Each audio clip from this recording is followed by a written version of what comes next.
নমস্কার, ওঙ্কার বাংলায় আপনাদের সকলকে স্বাগত জানাচ্ছি। আপনাদের সাথে রয়েছে আমি অপরূপা। চোখ রাখবো জেলার কিছু গুরুত্বপূর্ণ খবরের দিকে, কারণ এখন সময় জেলার সারা দিনের।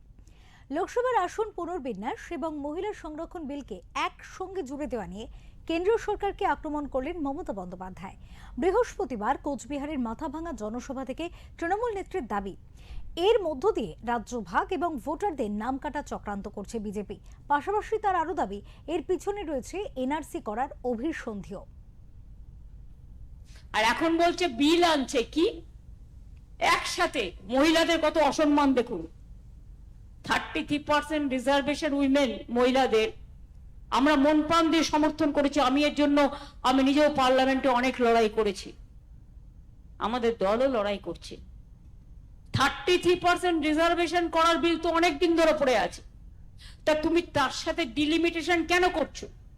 তার কারণ বাংলাকে তুমি ভাগ করার চেষ্টা করছো, সারা দেশকে ভাগ করার চেষ্টা করছো, কেটে কেটে খন্ড খন্ড করার চেষ্টা করছো।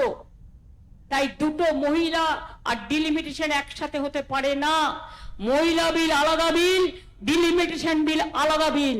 এটা আপনাদের ভোট কাটবার যাদের ভোটও আছে এবং এনআরসি করার একটা চক্রান্ত এবং পরিকল্পনা, এই পরিকল্পনায় পা দেবেন না।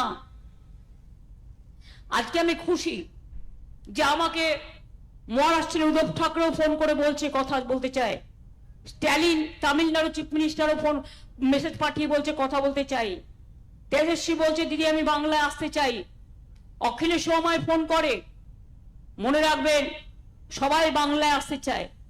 সবাই জানে বাংলার লড়াইতে বিজেপি যে অত্যাচার করছে এবং নিরপেক্ষ নির্বাচন না করে এক পক্ষ দুষ্টুমি করছে, অত্যাচার করছে, বাদরামো করছে।